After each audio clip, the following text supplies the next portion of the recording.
Assalamualaikum warahmatullahi wabarakatuh. Perkenalkan, nama saya Bufika Satya, kelas 202, NIM 221010500147. Di sini saya akan mempresentasikan etika bisnis dan kewirausahaan. Yang pertama, saya akan mempresentasikan pengertian etika bisnis. Etika bisnis adalah cara yang digunakan dan diterapkan dalam kegiatan bisnis, mencakup seluruh aspek yang berkaitan dengan perusahaan, individu, serta masyarakat. Dalam perusahaan, etika bisnis dapat membentuk nilai norma serta perilaku karyawan atau pimpinan. Etika bisnis diperlukan untuk menjalani hubungan yang adil dan sehat, dan dengan pelanggan atau mitra kerja, masyarakat, serta pemegang saham. Dan di sini saya akan menjelaskan prinsip-prinsip etika bisnis. Prinsip etika bisnis itu ada 5. Jadi kita akan membahasnya satu persatu. Di sini, dalam etika bisnis terdapat dalam prinsip-prinsip yang harus dipatuhi, yaitu prinsip otonomi, kejujuran, keadilan, saling menguntungkan, dan integritas moral. Yang pertama, prinsip otonomi merupakan kemampuan seorang bertindak tanpa mempengaruhi oleh orang lain. Segala tindakannya berdasarkan pada kesadaran diri sendiri. Yang kedua, prinsip kejujuran menekan sifat terbuka dalam memenuhi syarat-syarat bisnis.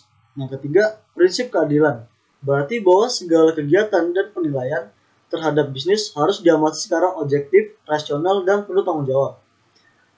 Terus, prinsip saling menguntungkan berarti bahwa dalam bisnis tidak ada pihak yang dirugikan. Sedangkan prinsip integritas moral berkaitan dengan memenuhi standar moralitas yang berlaku pada masyarakat. Dan di sini akan memberikan contoh etika bisnis. Contoh etika bisnis. Yang pertama, menyebut nama mitra dengan sopan dan baik saat bertemu dengan mitra kerja. Selain itu, berperilakulah dengan baik dan bersikap sopan. Misalnya berjabat tangan sambil menyebut nama mitra kerja itu. Yang kedua, hadir tepat waktu. Pada saat janji bertemu dengan mitra kerja, jangan sampai membuat mitra kerja menunggu karena bisa membuat citra perusahaan atau diri menjadi buruk. Yang ketiga, mengucapkan terima kasih agar bisa membangun citra kerja dan perusahaan yang baik. Jangan lupa ucapkan terima kasih kepada mitra kerja saat pertemuan. Dan selanjutnya, selalu bersikap sopan. Perilaku sopan juga sangat penting. Salah satunya ketika di etika bisnis, khususnya ketika bertemu dengan mitra kerja. Yang terakhir, misalnya berdiri saat berkenalan atau menyambut tamu di saat mitra kerja.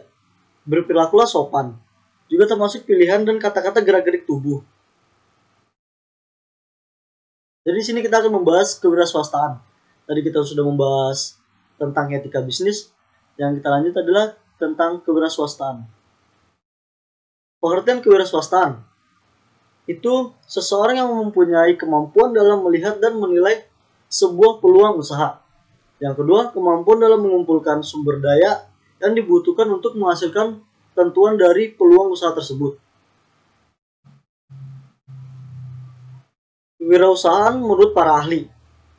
Di sini saya sudah merangkum beberapa para ahli yang menurut Suhadi pada tahun 1985, seorang yang memiliki jumlah karakteristik seperti rasa percaya diri yang tinggi. Misalnya, memiliki pandangan yang luas ke depan, ulet dalam strategi, mental, lincah dalam berusaha. Menurut Surya pada tahun 1986, orang yang memiliki sifat mandiri, berpandangan jauh ke depan, kreatif, inovatif, tangguh, dan berani menanggung resiko, mungkin timbul dalam upaya mengelola usaha, dan berbagai macam kegiatan yang dapat didapatkan keberhasilan. Ciri-ciri seorang wirausahaan itu ada 3 dari beberapa aspek yang saya cari.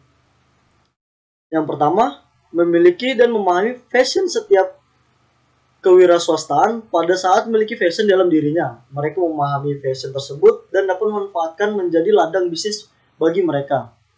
Yang kedua, bersikap positif, percaya diri. Seorang wirausaha tidak mau mengandalkan orang lain sehingga mereka seringkali melakukan banyak pekerjaan seorang diri. Yang ketiga, memiliki dedikasi dan disiplin. Wira swasta sangat identik dengan dedikasi dan juga disiplin dalam bekerja. Faktanya, semua wira swasta yang sukses dalam melakukan dedikasi tinggi dan disiplin dalam bekerja yang baik. Unsur-unsur wira swasta. Unsur wira swasta itu mengetahui seorang akan mengaruhi tingkat penalaran dan juga sangat mengambil keputusan. Meski mempengaruhi bisa didapatkan dari mana saja. Namun pada umumnya unsur ini ditentukan oleh tingkat pendidikan seorang. Dan yang kedua, tentang pengalaman. Unsur keterampilan bisa didapatkan melalui berbagai pelatihan, pengalaman kerja. Unsurnya keterampilan seseorang sangat berpengaruh dalam upaya mencapai keberhasilan ketika memutuskan menjadi seorang wira swasta.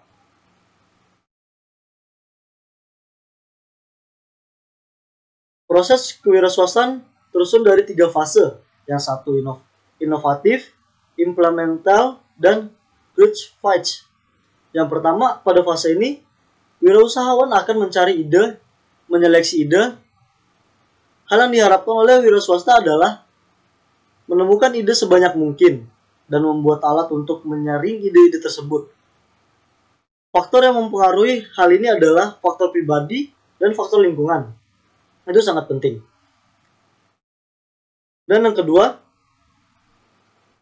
faktor personal seperti sifat berani mengambil resiko dan tingkat kepuasan terhadap berbagai ia bekerja. Fase ini juga mempengaruhi oleh karakteristik fase sebelumnya.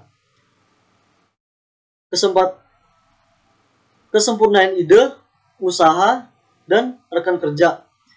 Itu sangat mempengaruhi keberhasilan kewirausahaan dalam mengimplementasikan ide. Yang terakhir, proses kewirausahaan adalah mengembangkan. Pada fase ini, wirausahaan menganggap telah berhasil membutuhkan kemampuan manajerial untuk bisa memandu pertumbuhan perusahaan. Dan yang terakhir kita akan membahas ciri-ciri dan sifat kewirausahaan. Di sini ada percaya diri, berorientasi tugas dan hasil, berani ngambil risiko, kepemimpinan, keerosinilan, berorientasi ke masa depan, jujur dan tekun. Sekian presentasi dari saya dari kelas 202. Jika banyak kekurangan saya mohon maaf. Sekian dan terima kasih.